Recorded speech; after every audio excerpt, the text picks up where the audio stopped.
Hello mga kapatid, mga kaibigan, mga katamang usapan. Ngayon ay July 1, 2026 and isang panibagong marka sa kasaysayan ng Simbahang Katolika. After 1988, bagaman napag-usapan natin ito around, kailan ba yun, Father? Vatican II series, no? Yung mini series natin ng Vatican II last year, tama ba? Yeah. Then napag-usapan din natin mismo ito with Luke ngayon lang ding taon, ay March 4 na episode. Oh. So today, our dear friends, it marks a significant milestone again in arguably for some, no? But dito sa tamang usapan, we believe in the life of the church. Today marks the episcopal consecrations conducted by the priestly fraternity of Saint Pius X. Ngayon, sa episode na to, we're not only focusing sa event, no, but rather ano nga ba ang SSPX? Kasi nung nakaraan parang nakapalaman lang siya dun sa series ng Vatican. Now we would like to dedicate a special, episode, uh, dedicated lang sa Society of Saint Pius X. Sino nga ba sila? Sino ang, ano sila at ano ang hindi sila, 'no? Kung anong mga narinig ninyo sa mga nagsasabi sa inyo. And at the same time kung ano yung epekto nung event ngayong araw sa magiging takbo ng simbahan, especially pagdating sa estado nung tinatawag nating traditional Latin Mass. Ako po si Lennon Ako naman si Russell, at ito ang Tamang Usapan. usapang may tao.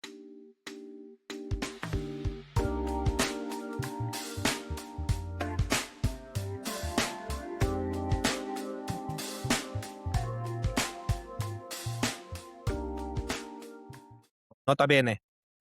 No, para lang we are recording this way before, no? Ngayon ay at the time of recording. Ewan ko kung sinadya natin to pre o ito ay regalo ng Panginoon. 29 May, Memorial of Saint Paul VI. So, we are talking from the future about a something na if it happened today, no, kasi nga we have to record way before, and we need to record about this. We need to talk about this although not yet, hindi pa siya nangyayari at the time of recording, no. Pero we have to talk about the consecrations, no, episcopal consecrations ng priestly society of Saint Pius X, no? And of course, the criticisms, the issues surrounding it, no, na I think there is an argument na sana hindi siya matuloy, but I can also understand yung mga faithful ng SSPX na they really see na it's something that they really need, no? And also, siguro ang dami rin kasing disinformation. So, this episode will try to be balance, no? Balance na lang natin sa usapang ito para hindi naman tayo masyadong um, kumbaga defenders lang tayo ng SSPX or lang tayo, mere critics lang tayo without knowing the situation. So let us talk about ano nga ba, tama yung sa intro ni Russell. Ano nga bang SSPX, para saan sila, ano ang hindi sila, no? And then later on, let us express our opinions. At least yung opinion namin ni Russell dito sa mangyayari o baka nangyari ng consecrations after ng 1988. Let's create a little bit of a timeline. February 2, nag-issue yung SPX, 'no, yung Society of Saint Pius the 10th, ang communication na the society intends to consecrate, priests or certain priests to the office of bishops, citing emergencies for the survival of the congregation. And ano ba tawag diyan nila? And in support, 'no, to continue to support the life of the church. It was met with siyempre automatically, multifaceted, reactions. Iba dun automatically, they threaten, may sumimikita naman kayo ulit, etcetera, etcetera. Some prayed for it na sige sana maliwanagan yung simbahan. Ultimately, nagkaroon ng meeting between the Superior General, si Don Davide Pagliarani, tsaka si Cardinal, Victor Fernandez ng, Dicastery for the Doctrine of basically yung desisyon ng Vatican ay, usap muna tayo, huwag mo muna ituloy kasi tinuloy niyo 'yan, eh, may parusa. So yun, at least updated na kayo. That was February 2026. Fast forward, July na tayo ngayon, June, 'no, ang tumbok ng kuwentuhan, kung papansinin ninyo yung mga taong medyo well updated sa mga pangyayari sa simbahan, especially sa Vatican. Last year, 2025, 1700 or 1700th anniversary ng, Konsilyo ng Nicea o nung Council of Nicaea sa modern Turkey. Dun na po yung Nicene Creed, sa mga kaibigan I believe i-backtrack niyo na lang, meron yata tayong episode on the Nicene Creed. The Pope was there, no, the Roman Pontiff, the Sovereign Pontiff, Pope of the Catholic Church was there. Tapos earlier this year, yung bagong Archbishop ng Canterbury, si Dame Sara Mullally, ay pumunta sa Vatican. Kausap sila, nagkadaupampalat sila ng Santo Papa. Ngayon, bakit ko kinuwento itong dalawang distinct and somehow historical na events? Both were historically connected, the earliest roots of the church. One is one of the founding or foundational ecumenical councils that really defined paano magiging buhay ng simbahan. Kung wala yung Council of Nicaea, talagang karoon ng malaking gulo o talagang hindi natin alam kung saan naging direksyon ng simbahan. Centuries later, dahil yung hari ng England ay hindi pinagbigyan magdiborsyo, makipaghiwalay sa kanyang tunay at lehitimong asawa, sabi niya, "Sige, ayoko na makinig sa inyo, gagawa na ako sarili kong simbahan." Sounds like some of our prominent pastors usually would do here in the Philippines. Ayaw nila ng mga batas ng simbahan, gagawa ng sariling sekta, sisiraan yung simbahang Katoliko. As if it will prove their legitimacy. That's my analysis. Pero yun yung history. Now, para sa dagdag kaalaman, 'no, yung simbahan ng Inglaterra, yung Church of England, yan ay mission project ni San Gregorio Magno, ni Saint Gregory the Great. Sabi niya, kung hindi ako nagkakamali, ang kwento nun o ang chika sa atin, parang sa Roma, parang may nakasalubong yata siyang mga galing dun. Tapos tinanong niya, mga sino kayo and saan kayo galing?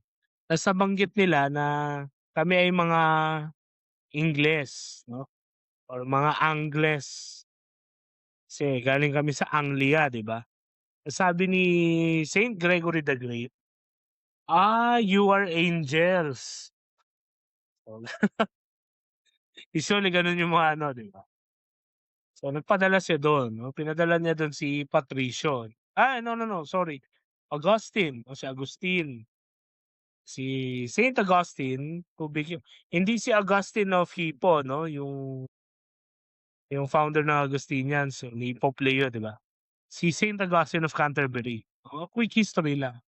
So, siya yung naging founding bishop ng England.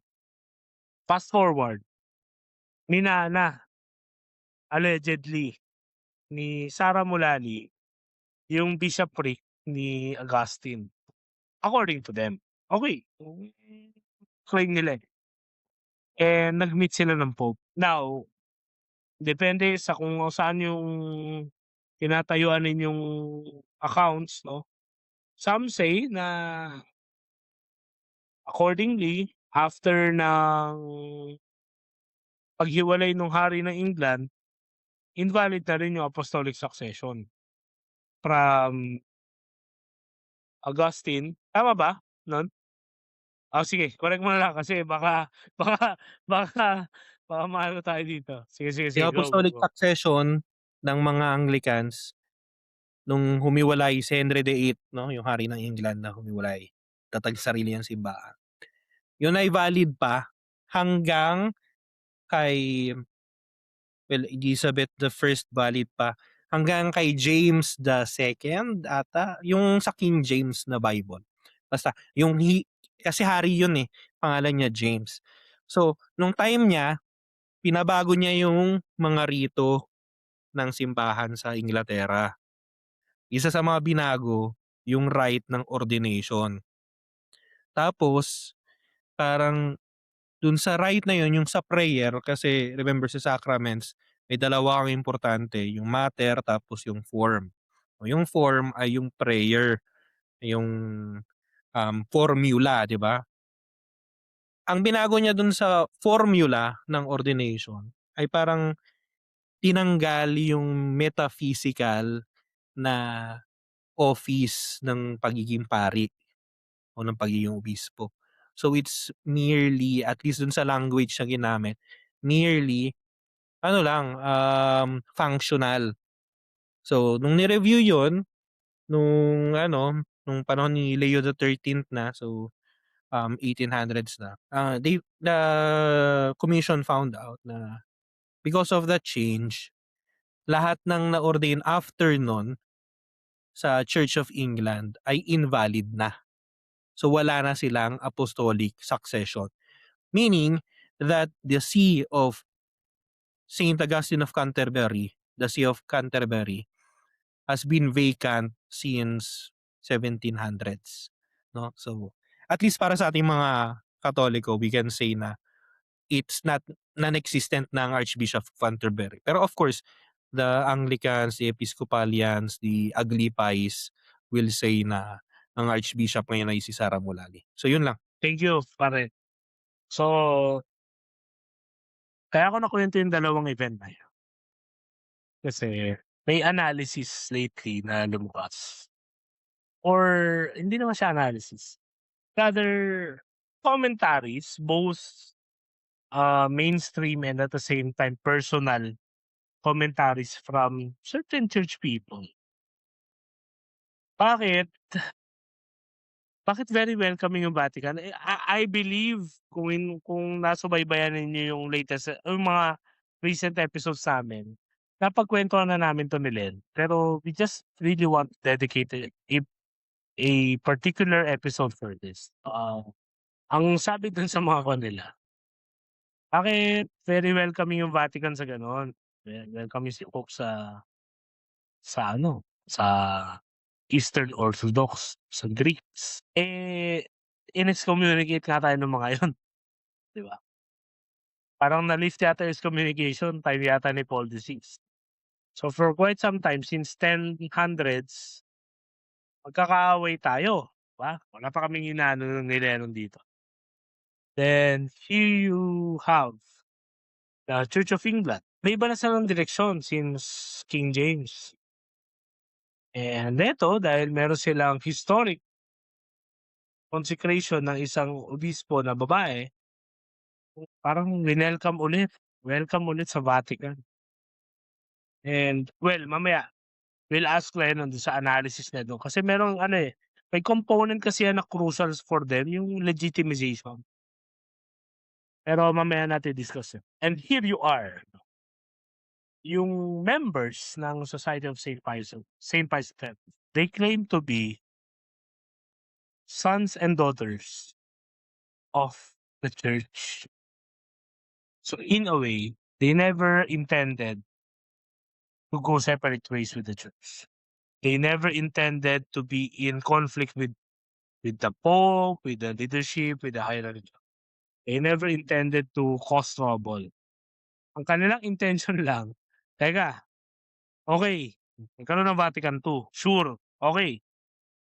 But some of us wishes to remain, to still celebrate the Mass before Vatican, still celebrate the Mass of so-called, no, the Mass of the Ages, the Mass of the Saints, the Mass who produced so many saints, the Mass rooted in tradition of the Church. Unahan ko na kayo, kung meron man kayong mga comments on this, kung medyo iba, okay, I respect it. Pero this is their perception. Pero bakit kami, sabi nila, bakit kami na children of the church, bakit itsapuwera kami? Bakit hindi kami mapagbigyan? Eh, itong mga 'to, mga nag-alisan and historically, there have been conflicts, no, between us, no, the Catholic Church and them. And yet they are freely welcomed, the Vatican and by the Vatican. And here we are being threatened of schism and excommunication.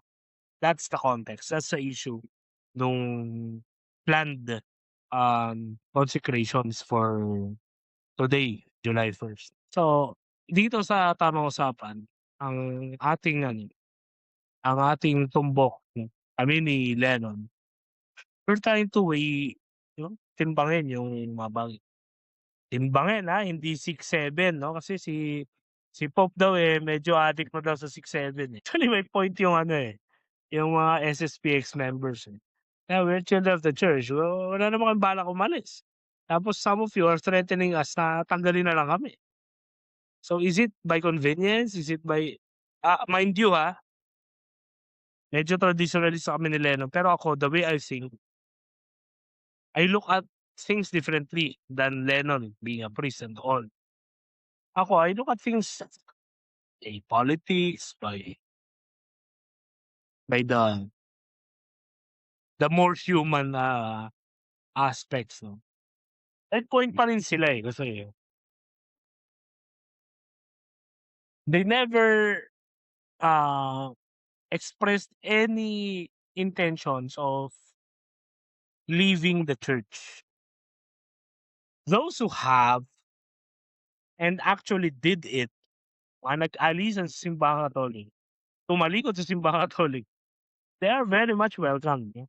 And dito, ito, ibibigay ko 'to kay Lennon, why? Kasi ito yung sinasabi natin, 'no, pinagkukuwentuhan namin 'yan, na there seems to be something na kailangan nila sa simbahang Katolika to secure that level of legitimacy, especially in the global percentage. Don, if you can grace us with that analysis. At the same time, ano bang comment mo dito sa growing developments na ito? And in the consecrations as general, kasi there's so many ano, interpretations of the intentions, yung plano, yung alleged maneuvers and so and gusto ko lang kung okey lang, i-end mo siya dun sa ano yung relevance ito sa mga tulad ko, na hindi naman pare, pero simpleng Katoliko na nabubuhay araw-araw, buhay kada linggo. Sige, ikaw muna. Well, first and foremost 'no, eh, sige puntahan muna natin yung una mong tanong 'no, yung kasi yung naging main argument, eh, bakit itong mga Anglicans, especially mga Anglicans kasi hindi naman talaga yung mga Orthodox yung pinaka-main na ano, eh, na criticism, eh. Bakit yung mga Anglicans, babae pa naman yung ano, yung Arsobispa raw siya ng Canterbury. 'No, bakit sila may papal audience? Bakit yung mga kami sa SSPX na faithful, kinikilala namin ang authority ng Papa, o at least ano, in name 'no, eh, bakit hindi kami nagga-grantan ng ano, ng audience 'no? Now, before addressing that criticism, tingnan muna natin ano ba yung dahilan bakit, kailangan o gusto ng mga Anglicans na magkaroon ng kaka-enthrone pa lang dun sa arsobispa nila gusto na may meeting with the Pope 'no. Kasi the Anglicans whether they like it or not, they will not, agree or at least, they will not, say explicitly 'no, pero in a way they are seeking ano, eh, by the very fact na they asked for a private audience with the Pope, it's a way of seeking, recognition o hindi naman recognition na kinikilala siya ng Papa bilang arsobispo. Rather, a legitimization na, okay. So, kami ay world religion kasi nga the Pope receives heads of states, heads of government, leaders of other Christian churches 'no, non-Catholic churches. So, the fact na nakapunta siya dun, so parang ano yun, I'm the leader of the Anglican Communion 'no. May ganong ano and of course, of the Christian world, kahit na hindi ka Katoliko, you cannot deny the ano, the power of the presence of the moral voice of the successor of Saint Peter 'no. Salita ang Papa tungkol sa AI, lahat nanahimik, 'di ba? So, kung magsulat halimbawa ang, patriarch ng Moscow tungkol sa AI, I don't think na magkakaroon ng gano'ng repercussion. 'No? I mean meron, pero hindi ganito ka-global. So, the fact na nag-request sila, maybe it's connected to that. Now, the question now is bakit sa kanila? Kasi yun yung tanong, eh, bakit sa kanila, eh, sila ay in-entertain, sila ay binigyan ng private audience? Bakit yung SSPX na nanghihingi ng private audience with the Pope ay hindi nabigyan 'no? Well, first and foremost, ang hindi natin ano, kasi puwede lang nating maghinuha lang tayo, mag-conspiracy theory lang tayo. Kasi hindi naman natin malalaman yung sa internal kasi hindi naman yung papa yung mismong nag-a-approve ng mga ano, eh, ng mga bisita niya, eh, ng mga audience. Alam niyo bang papa yung mga private audiences na yan, halos buong umaga ng papa punong-puno yan ng ano, hindi lang naman isang tao, isang grupo ang ano, ang gustong ma-meet ang papa. So, araw-araw meron yan siyang mga audiences. Eh, di hindi siya siguro may ilan siyang mga pinipili, yung mga regular for example, like yung mga prefects sa mga dicasteries 'no, yun may mga regular yun na schedule with the Pope. Pero itong mga ito internal yon so sa, pontifical household yun. We cannot, opine on that because we do not know. Now, on the other hand, what we can say 'no, first and foremost, sinabi ng SSPX na they want an audience with the Pope. Nung nangyari yung audience with Sarah Mulani, ta's may mga nag-criticize, "Bakit yun, bakit yung SSPX wala?" By that time, nai-announce na ni Father Pagliarani yung plan to consecrate 4 new bishops 'no. So, mayroon ng strain in a way sa relationship between the Holy See and the SSPX 'no. And the fact na, um, from the moment na in-announce yun, ang nagko-communicate lang sa kanila ay si Cardinal, si Tucho, pangalan ni ano, Fernandez, Cardinal Fernandez. It seems to me na ibinigay ng Papa na yun sa doctrine of the faith na, "Oh, trabaho niyo 'yan, kayo ng makipagkausap," 'no? So, at least for me, that is the case there. However, 'no, to say na, um, parang ine-etxepuwera 'no, pinopolitika, baka naman, yung sabi nga ni Russell kanina, siya bahala dun sa human side. Baka meron naman talaga 'no, pero I think that is also unfair din yun. Kasi for 3 decades, the church has always been accommodating to the society. There were times, yes, that's true. There were times na very antagonistic, 'no, yung relationship ng Roma sa society. Pero there were also times, and most of those times, very reconciliatory, 'no? In fact, balik tayong kaunti ng history ng society.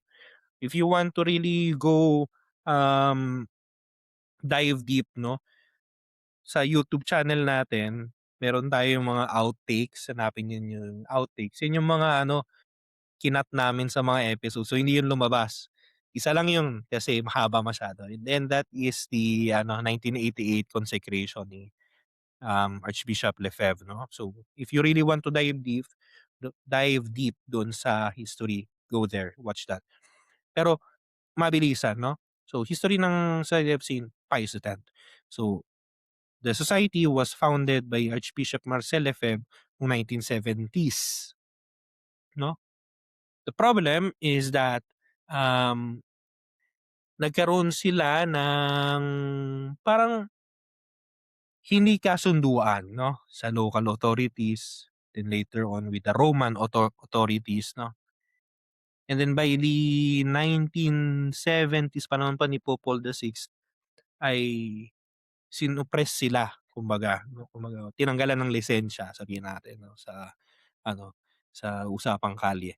Tinanggalan ng lisensya, so wala na silang prangkisa kumbaga na mag-exist, pero they remain 'no. And then later on nung, panahon na ni Pope John Paul II, there was a movement to reconcile with Archbishop Marcel Lefebvre 'no. And same as today, ang direct na kausap ni Archbishop Lefebvre ay ang prefect ng Biden Congregation of the Doctrine of the Faith, Cardinal Joseph Ratzinger. Sila ang magkausap, hindi niya kausap ng direkte ang Papa. So, meron ng rapport, meron ng kasi sabi ni Archbishop Lefebvre, "Tumatanda na ako, so I want to have a successor kasi kung 'pag namatay ako, wala ng obispo na nananatili sa." 'Di lang siya traditional liturgy, mamaya titingnan natin yung talagang main point kung bakit wala pa ring unification. So, wala nang magmamana pagka wala ng ibang obispo, so gusto ko magkaroon ng successor. Sabi ng Roma, "O sige, okey." Sabi ng Papa, "Sige, magbigay kayo ng pangalan, i-o-ordain natin." Oo, nag-okey sila, tama 'yan, okey. Kaso nga lang, trauma rin naman kasi in fairness, ito, just to until now, I can also understand why they are doing it like this because may traumatic din yung experience, eh. Nung panahon, example um, yung panahon ni Archbishop Marcel Lefebvre, yung kanilang, tension with Pope Paul VI 'no. So may gano'ng distrust ba sila sa Roman authorities na, baka bukas makalawa ikakambyo rin ito. So ang ginawa ni Archbishop Lefebvre ay, "Teka, hindi, baka biglang bago ng isip 'tong mga 'to. So magtutuloy ako tapos mag-o-ordain ako ng 4." Oo, usapan nilang una isa lang, eh, so 4. Until the very end, mayroong um, mayroong ginagawang paraan yung Roma para hindi matuloy yun, 'no? To the point nga na si Pope John Paul II na mismo yung nagsulat kay Archbishop Lefebvre na sabi niya, "Please, for the love of God, 'wag mo nang gawin 'yan, yung pinaplano mo. Alam mo kung ano ang magiging consequence niyan. That will be excommunication." 'No? And then, of course, the rest is history. 1988 yung consecration sa Econ, which incurred by canon law the excommunication dun sa 4 na na-ordain at kay Archbishop Lefebvre at sa kanyang co-consecrator 'no, si Bishop, Mayer. Now, from then onwards ay parang mas nag-ano ba yung ano, yung crack 'no, mas lumaki kasi dati ano lang, eh, parang internal na away lang, eh. Ngayon parang formal na schism, eh. Although, sabi nga ng ano, we have to also acknowledge that the SSPX themselves will say na we are not in schism because we are not sedevacantists. We recognize the Pope, 'no, and his authority. But it's another thing, 'no, do you only recognize the Pope as the Pope o in practice din, 'no? Pero that's for, mamaya. So mas lumawak. By the time of the 2000s 'no, nagkaroon ulit ng rapport, unti-unting maayos sana, and then Pope Benedict XVI became Pope, and in his time, eh, mas tinindihan niya yung effort para magkaroon ng normalization 'no. So, ni-lift niya yung excommunications, tapos nag-start na yung mga dialogue 'no. Nagpatuloy siya, even by the time of Pope Francis mayroong dialogue. In fact, mas ano nga si Pope Francis sa kanila, kahit na we all know the Traditionis Custodes na very traumatic sa ating mga traditionalists 'no, na sina din ng ano, ng SSPX today kung bakit sila magpapatuloy sa consecrations. Pero you see, by the time ni Pope Francis binigyan sila ng faculty na lahat ng kanilang confession kasi dati ano, eh, ang confession kasi mga kapatid, hindi yan siya ano, ako bilang pare, hindi automatic na puwede ako magpakumpisal. Ang hindi yan katulad ng misa, ako puwede akong magmisa, kasi pare ako, eh. Pero yung kumpisal, no, yung authority to forgive sins, nanggagaling yun sa obispo, ano. So, kung yung obispo dito ng lugar, sabihan ako na, "Ikaw, Lennon, bawal kang magpakumpisal." So, wala akong lisensya, hindi ako puwedeng magpakumpisal. So, sa SSBX ang problema nila noon dahil nga meron silang, medyo hindi perfect yung communion nila, yun na lang tawagin natin. So, wala sila talagang faculty na mag-ano, forgive ng sins. Panahon ni Pope Francis binigyan sila ng faculty, and also binigyan sila ng faculty na maging legal yung mga matrimony na, ise-celebrate nila 'no. So, ano lang, parang iva-validate lang sa ano, sa diocese 'no. And then came now 'no. Dalawa na lang yung natira dun sa 4 na naordinahan na obispo. Kaya before I give my own opinion, just to make it clear, I can understand where they are coming from. Both the need for new bishops, kasi nga dalawa na lang, pareho ng matanda, the same na nangyari nung panahon ni Archbishop Lefebvre. They are really ano, at the state na, "Teka, wala pa rin, eh, hindi pa rin tayo nayu-unify sa simbahan, eh." So, tapos baka di natin alam, baka bukas ay tawagin na ng Panginoon itong dalawa. They really need, okay? They really need. I can understand that. The second thing that I can understand is their suspicion of the Roman authorities dahil sa traumatic experiences nila, 'no? By then, Archbishop Lefebvre was citing the tensions with Paul VI, and now they are citing the tensions, the ambiguity of Pope Francis 'no, especially yung Traditionis Custodes, ganyan 'no.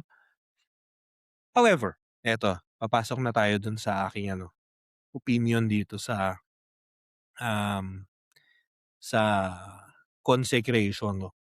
So, teka, ang mga pangalan pala ewan ko kasi nga remember this was ano, recorded earlier. So, hindi natin alam kung nangyari na o mangyayari pa lang o baka by the grace of God ay hindi natuloy. O baka nagkaroon ng kasunduan with Rome, 'no. So, yung 4 na pari na ko-consecrate nila, gagawin nilang obispo ay sila Father Pascal Schreiber, Switzerland, Michael Goldade o Goldade, United States, Michel Poncelet de Sivry, France, and Father Mark Anapie, France din, no? So, 4. Now, going back, ang pwede siguro maging tanong, teka Father, bakit bakit hindi pa rin sila bumalik, sabihin natin, quote unquote, sa simbahan, no? Ano bang problema? Ang simbahan ba ang ayaw? Sila ba ang ayaw? O baka both na mayroong may reservations? Well, I can think na first sa side ng simbahan, sa level ng Papa, especially now Pope Leo XIV is the Pope of Unity, no? So, yeah, he wants na magkaroon ng unification. Pero of course, you have some people na we cannot say for politics, kasi mahal natin ang simbahan, hindi natin sasabihin 'yun, eh. Pero maybe because they are really convinced na SSPX are the most evil of the world, 'no? So, na ayaw nila rin talaga. And now sa SSPX din, I think there exists two mindset. Of course, kung, kayo ay SSPX priest na nakikinig dito, you can comment here para ma-correct ako kasi baka perception ko lang. I can see two. In the first place is the genuine desire to be regularized in the church, no? To not be in an irregular situation like now. However, I think I can also perceive, at least not explicitly, pero baka lang naman may ilan na parang nasanay na doon sa virtual autonomy ng pagiging irregular, 'no? Kasi you can decide anything you want, 'no? In that sense, that's the danger kasi yun, mentality yun ng mga protestante, pero mamaya ko yun ipupunto, 'no? So you have that, and ang ano ba yung red line, 'no, na dapat ma-cross para magkaroon ng pagkakasundo? Ang sabi lang ng Vatican, sige ikaw muna Sel. Hindi, cut lang kita dun, kasi baka malayo na, eh. In their recent or yung main, statement nila, they actually explicitly expressed na we're we're not actually vying for regularization. Hindi, we're not, vying. Ayaw nila, hindi nila Ayaw ayaw. nila, Hindi nila yun main objective, okay, which makes the issue more complex actually more than complex, yeah, yeah, that's what true. what it needs to be. Oh, yun yung ano ko dun, yun yung parang isang issue din natin din na how more, beneficial and pleasing that we can all agree that they can be also regularized. But in their mind, well, at least according to the superior general, actually, parang yun yung dating sa sulat, na yung unang sulat nila sa Roma na, "Kung kayo nagre-request i-regularize, amin lang, ito gagawin namin. Eh, kayo, kung gusto niyo, ayaw niyo, tutuloy namin 'to." Kaya that makes it more That complex makes it more than complex, yeah, yeah. what it needs to be, 'di ba? Kumbaga, Kasi what we problemado na have nga to yung idea, eh. Pero uh-huh, kung medyo matigas ka din, parang, yan nga, 'di eh. ba? Kasi what we have to acknowledge, 'no, kasi napaka-simplistic minsan ng ibang mga church people na we only think na SSPX ang problema lang nila ay yung TLM, 'no, yung misa na ayaw nila nung Novus Ordo, ayaw nila ng kumbaga, kung di kayo masyadong gano'n kalalim sa ayaw nila ng Tagalog o ng English na misa. Gusto nila yung traditional mass, hindi lang Latin, yung traditional mass talaga. Pero hindi yun talaga yung main problem nila. Ang main problem nila ay, at least sa pagkakaalam ko, dalawang documents ng Vatican II. Yung Nostra Aetate at yung, pangalan nitong sa religious freedom, 'Di ba nasa etate yun? Dignitatis Humanae, Dignitatis Okey, Humanae. okey. Nostra Aetate kasi is about the Jews, no, relationship with the Jews. And then Dignitatis Humanae ay yung sa, um, religious freedom, no, yung religious plural. Oo, pluralism. tama pala kasi yung Nostra Aetate Hollywood pala yung nag-enjoy dun. Okey, okey. Oo. Ano yun, off the record, off the So, record. they have that reservation. Now, the Vatican has always been flexible actually, 'no, sa mga may, kasi ang sinasabi lang naman ng Vatican, kunwari sa mga traditional, mga tinatawag na Ecclesiae congregations like FSSP, 'yan. Sabi lang nila, ah, ju ju you just need to accept yung Vatican II as an ecumenical council. If you have reservations sa mga declaration, kasi yun nga, declarations lang yung mga yun, 'di mga constitutions yung mga yun, eh. Meron kayong reservation sa mga declarations like Nostra Aetate and Dignitatis Humanae, we can allow that, reservations yun, eh, personal yun, eh, 'no. Kunwari ako, may reservations ako sa Traditionis Custodes, 'no, that's okay, 'no. Pero you accept, I accept, for example, 'no, I accept that Pope Francis was valid Pope, Pope talaga siya, 'no, kahit na may reservation ako dun sa Traditionis Custodes, 'no. So yun yung ano ng Vatican, kumbaga yun yung minimum niyang hinihingi. Pero yun ang problema ng SSPX, and dun ako papasok ngayon sa aking sa aking, problema. I can understand them and their position, but what I fear is that they might be going this time, 'no, going farther than what happened in 1988. Why? Kasi as Cardinal Mueller said, 'no, Cardinal Mueller, one of the supporters ng tradition. Sabi niya, if the SSPX wants to defend the church, no? If the SSPX, the Society of Saint Pius X, wants to have a positive impact on church history, then it cannot fight for the true faith from a distance, outside, and from outside against the church united with the Pope, no? I can remember one priest ng mga bata tayo, pre. Yan ang sabi niya, anong pinagkaiba ni ni Francis of Assisi sa mga kay Luther? Kasi si Luther gusto niyang i-reform yung simbahan. Pero ang ginawa niyang reformation, lumabas siya ng simbahan, 'no? Si Francis of Assisi, ni-reform niya yung simbahan, nanatili siya sa loob kahit na bulok yung loob, 'no? What I'm saying here is that hindi ako sinasabi na gano'n magiging protestante sila, 'di ba? But the danger is this, 'no, at least for me, okay, this is my humble opinion here. The farther you go from the bark of Peter, the more problematic your own surroundings will be. Why?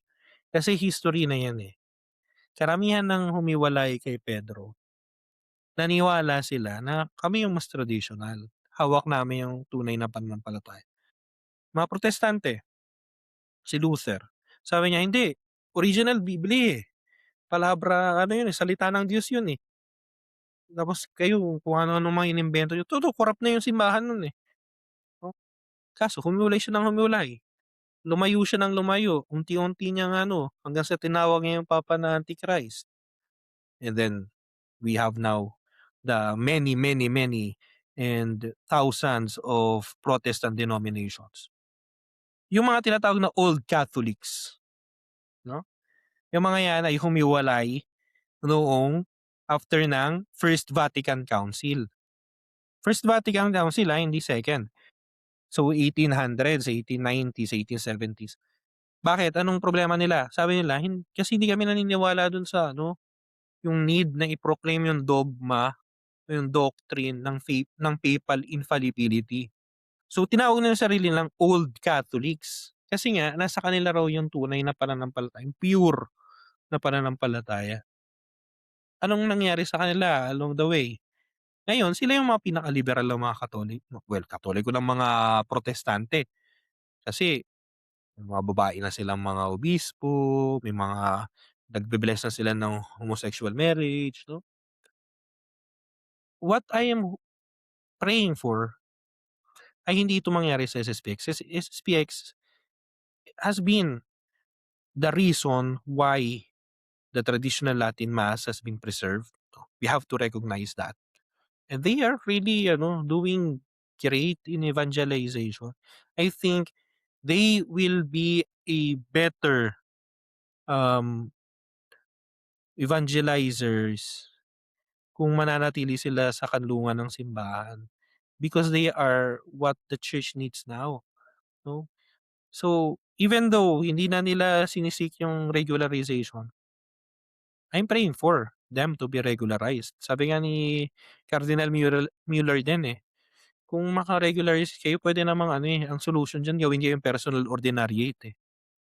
So, maybe that's or rather personal ordinariate or prelature, personal prelature yun pala yung sinabi niya. So, that's my own opinion, kasi we have friends din 'no, na nagsabi sa atin na, "Hindi, okey lang 'yan, gawin na nila kasi mali-lift din naman yung yung excommunication kasi need naman talaga nila." Again, I recognize the need. They really need to have their bishops na. But what I am fearing, at least for me, is that the more they go from the bark of Peter, no? Kasi, yeah, you can recognize the Pope in your mass, no? You can say his name, pero practically yung communion mo ay imperfect. Medyo problematic yon. And I really hope and I pray ito, advance natin 'to ini-record, na sana nagkaroon ng ng kasunduan 'no, between Rome and the society 'no.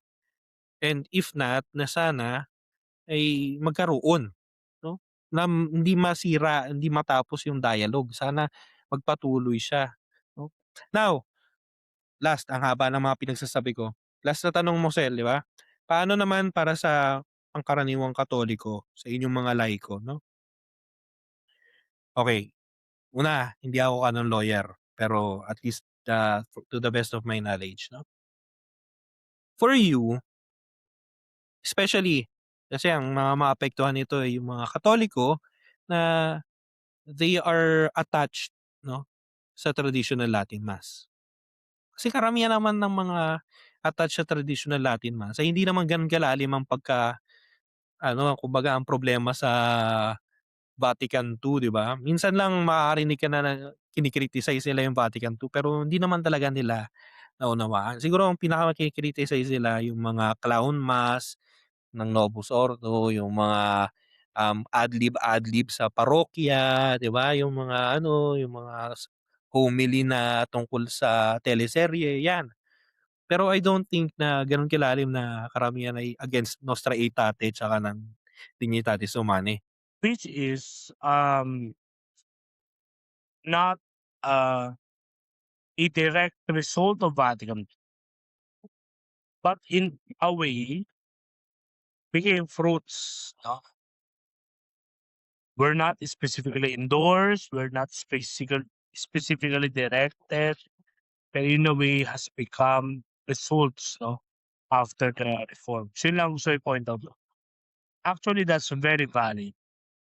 It Yeah, it has to be clear, ako, at least ako, di ko alam if Lennon will share the same, principle. Pero clown mask, ad-libs, celebrity priest, celebrity like, performative, uh, liturgy.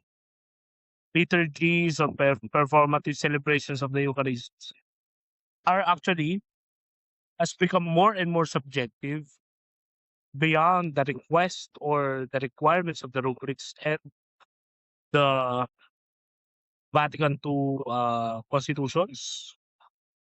It has become more about the priests of this moment. Now, somebody will argue, ano yun eh, fruits from Vatican II. We'll have a different discussion or debate on that, but we have to see, we have to set the line, no, or delineate it clearly. Hindi siya warranted, hindi siya ni-require ng Vatican II.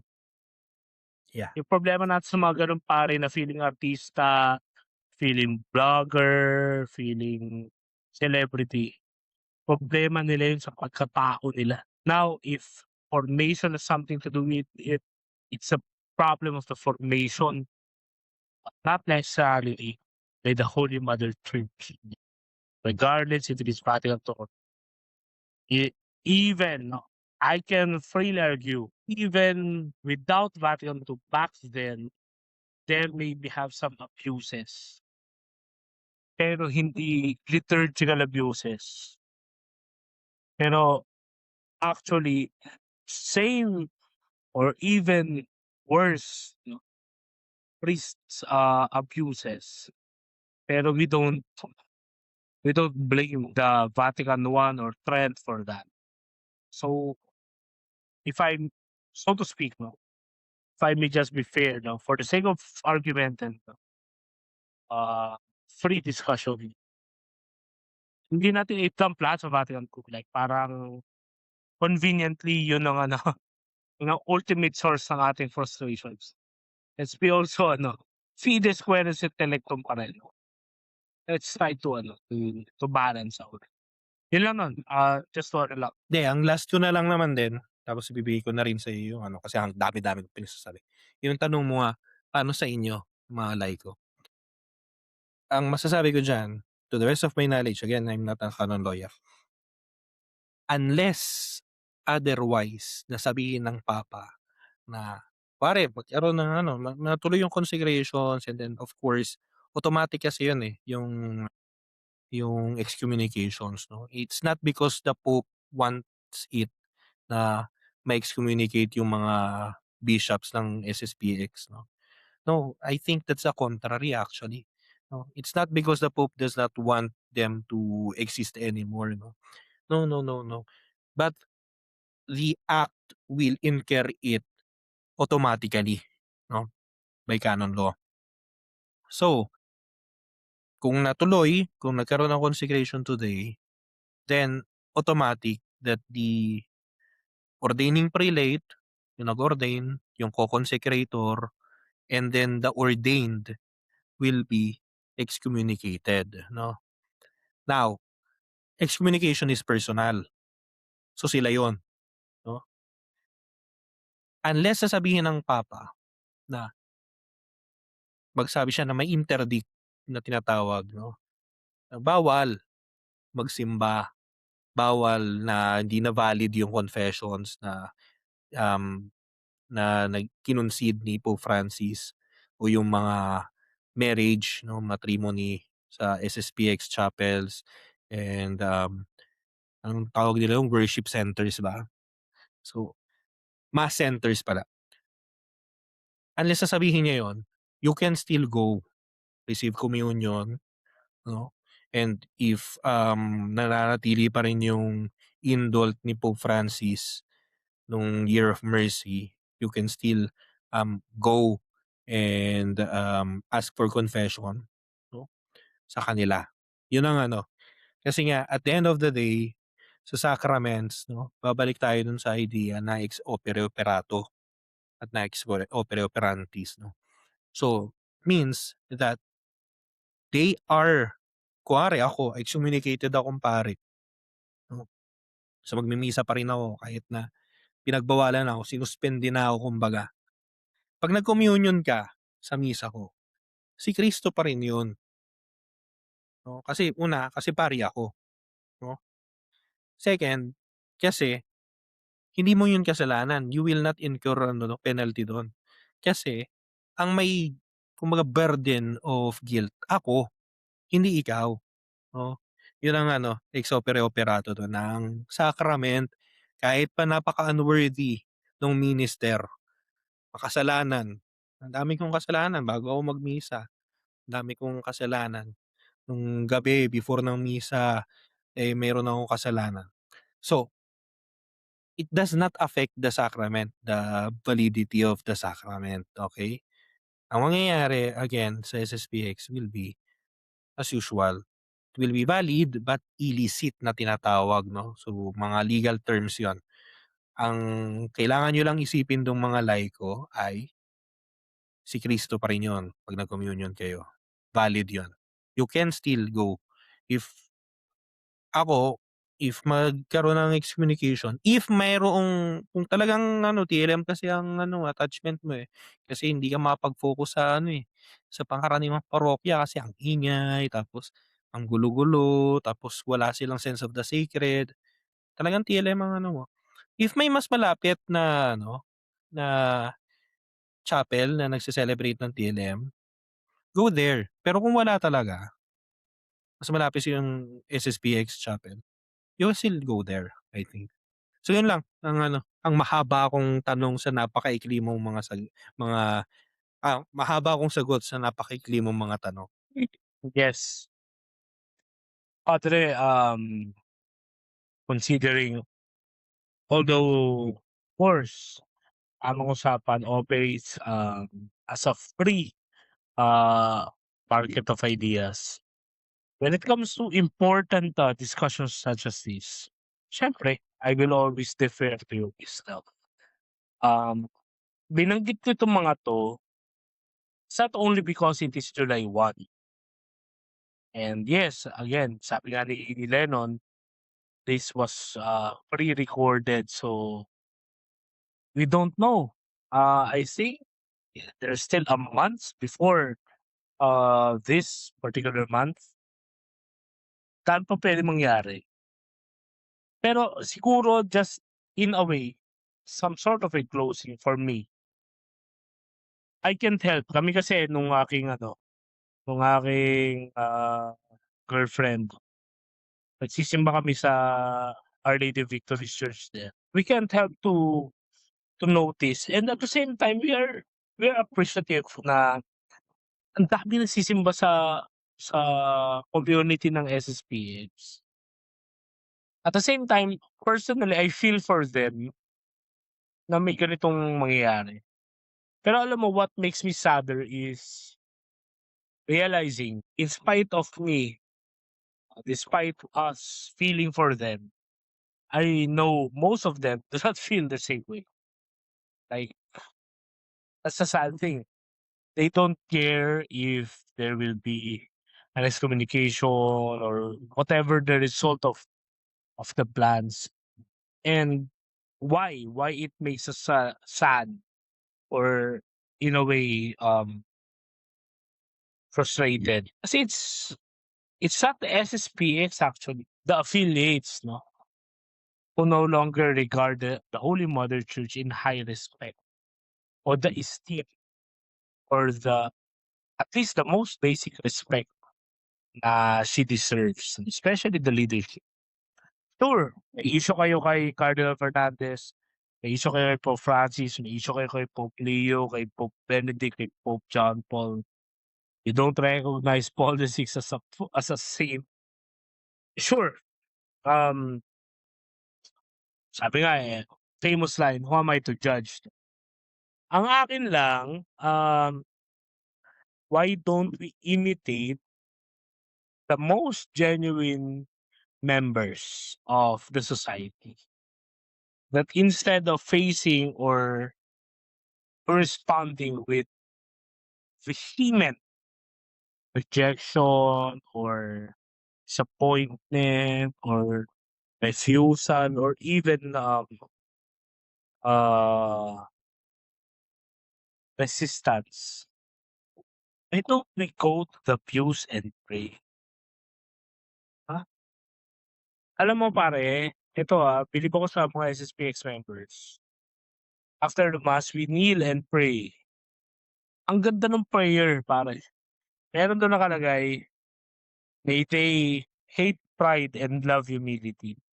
May they not make light darkness, nor darkness light.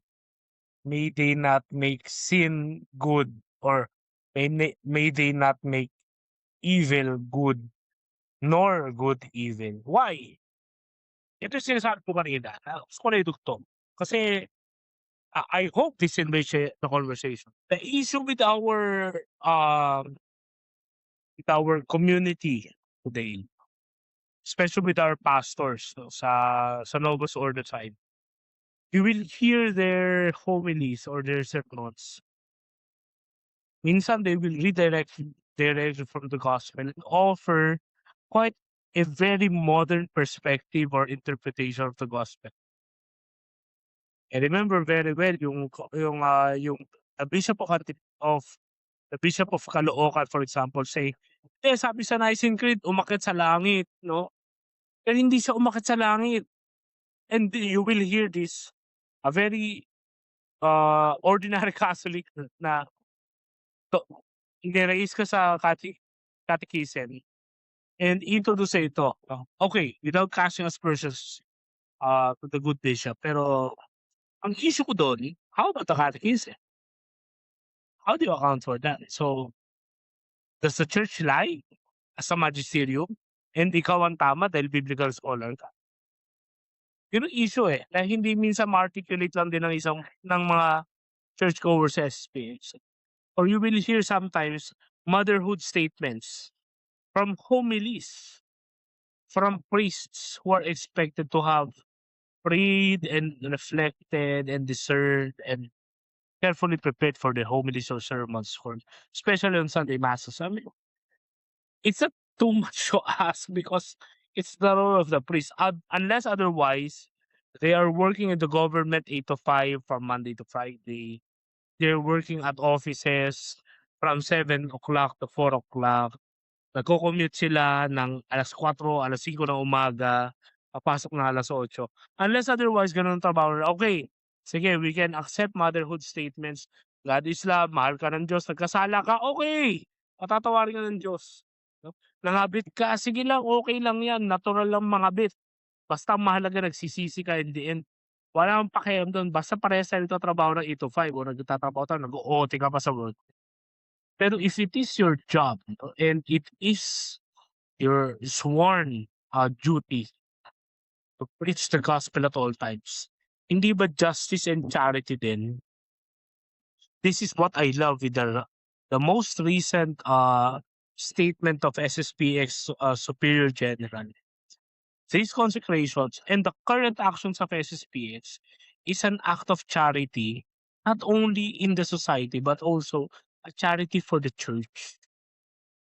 So, my challenge for our Novus Ordo fanatics, Novus Ordo sympathizers, and even our Novus Ordo centric pastors. Di ba charity din sa simbahan? Charity o respeto mo na lang dun sa mga nagsisimba. You prepare well for mass and hindi ka maging motivational speaker, maging prosperity gospel minister na gusto mo yumaman na lang lahat ng nagsisimba sa'yo. It's also a form of respect to them.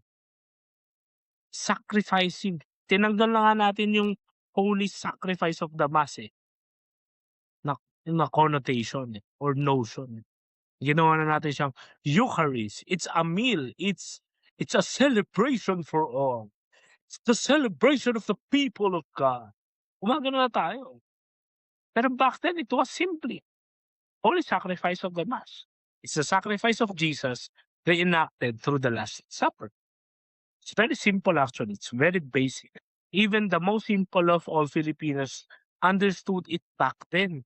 Even San Isidro Labrador na magsasaka lamang. Wala tayong ganong klase ng yabang o elitismo noon.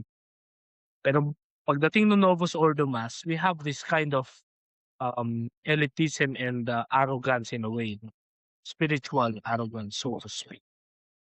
Akin lang, irespeto lang sana na, teka, yung pagpunta nila every Sunday, despite pagod na pagod sila Monday to Friday, naglabas sila nung Sabado, pupunta pa sila ng simbahan ng Linggo, tas makikinig sila ng basurang homily na kinuha mo sa Facebook, nag 6-7 ka dun, o kung anong trend o iko-quote mo yung kanta ng Dini, iko-quote mo yung Probinsyano, iko-quote mo yung teleserye na pinapanood.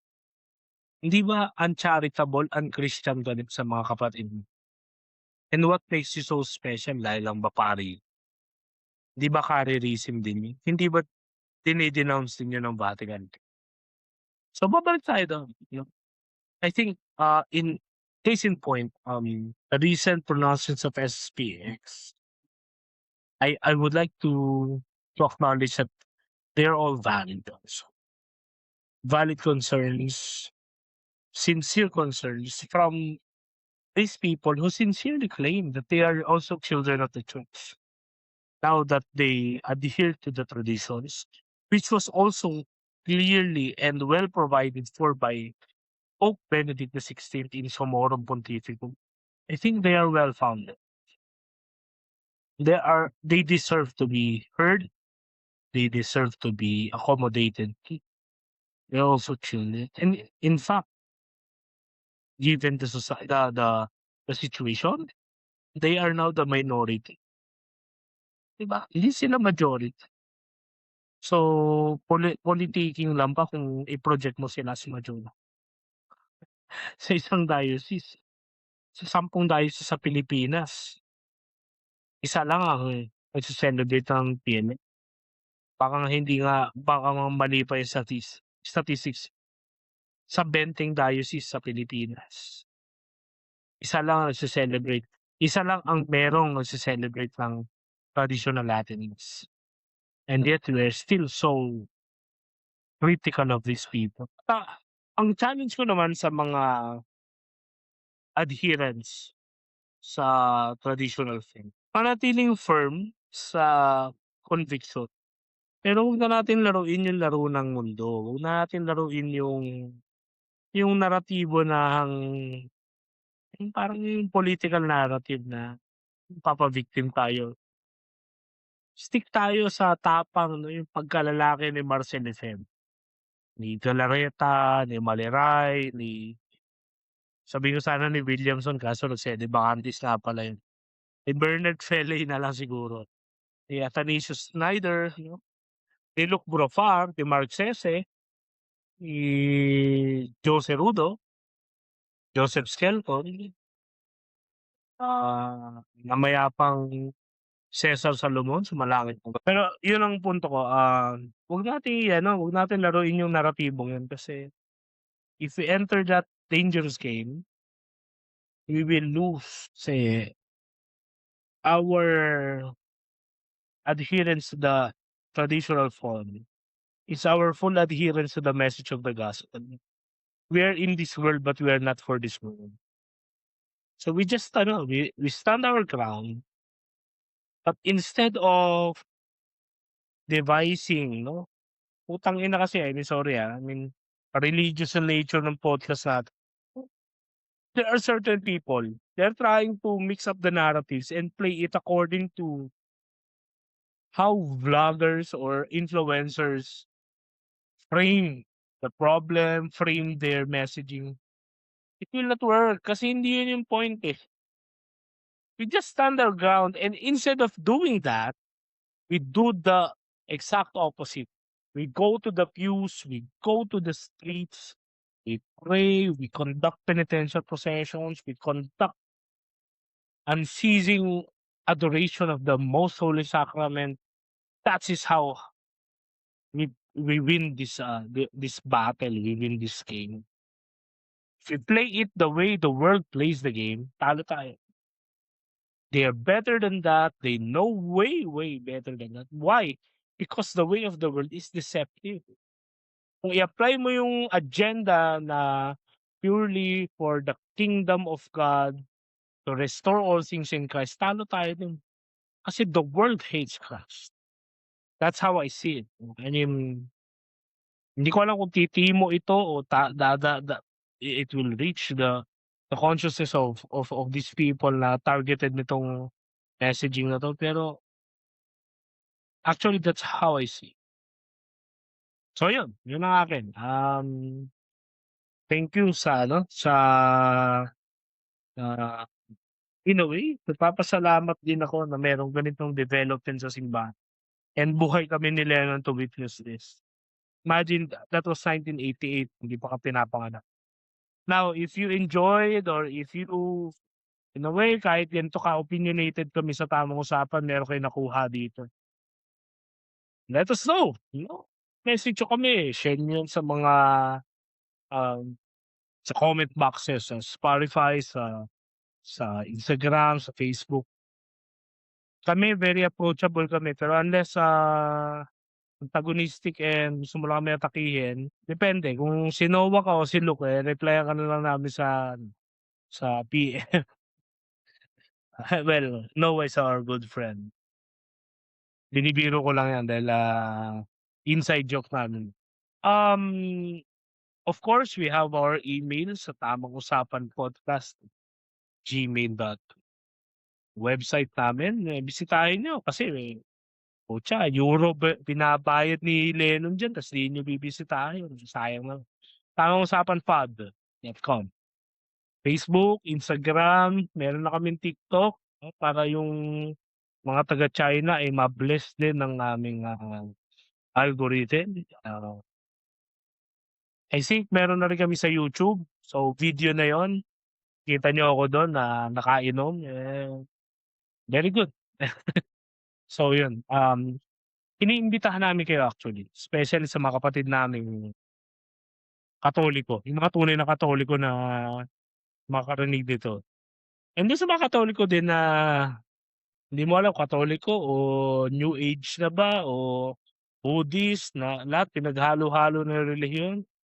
Hindi ako religious pero spiritual ako. Hindi nagsisimba pero may Diyos na kinikilala. Welcome pa rin kayo sa usapang ito, yung mga gano'n. Katoliko ako pero galit ako sa mga pari dahil mahal ko si Tatay Digong. Puwede pa rin kayong makinig dito sa episode na 'to, ayan, welcome lahat. Wala kaming nire-reject dito. Ang requirement lang, eh, meron kang bukas na pag-iisip. So, dito muna kami at, May ano lang ako Sel, last na go. message ko Go, go, go, siguro go. 'no, for all Yes, Catholics, ang pakiusap ko lang is let us pray for our brothers and sisters. Well, brothers kasi yung mga members ng Society of Saint Pius X may SSPX. madre sila, Ay may madre ba sila? Oo, brothers and may sisters, second okay. We pray may for second them, order sila. both if you are a faithful of the SSPX, of course, we pray for them. But also if you are not, 'no. You see, if matuloy itong consecrations, magkaroon ng excommunications, that is not something to be happy about na may excommunication. Both if you are a faithful of the SSPX and also if you do not like them, 'no. Hindi yan tagumpay na ma-excommunicate sila, 'no. That's a sad reality. Kaya nga after ng 1988 yung sinulat ni Pope John Paul II na Motu Proprio, anong title? Ecclesia Dei Afflicta. The Church of God was afflicted, 'no. The Church of God is sorrowful. Kasi it's a sad thing, no, excommunication. So let us pray for each other. Let us pray for our brothers and sisters in the society. Because again, I will have to point out yun. Yun yun. The members of the society are great evangelizers. And I think, no, they are really needed by the church today. No?